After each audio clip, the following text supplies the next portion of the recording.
విషం తాగమంటారా? సరే అన్నాడు. కైకేయి సుమంత్రుడితో రాముని తీసుకురమ్మని ఆర్డర్ వేసింది. సుమంత్రుడు రాజాజ్ఞ కావాలి అని స్పష్టంగా చెప్పాడు.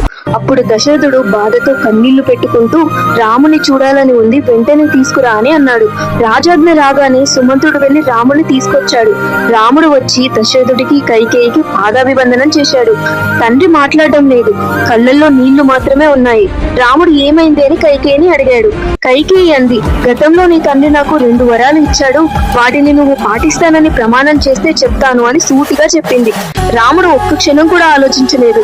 మా నాన్నే నాకు గురువు, ఆయన ఆదేశిస్తే విషం తాగడానికైనా సముద్రంలో దూకడానికైనా నేను సిద్ధం, రాముడు ఇచ్చిన మాట తప్పడు అని చెప్పాడు.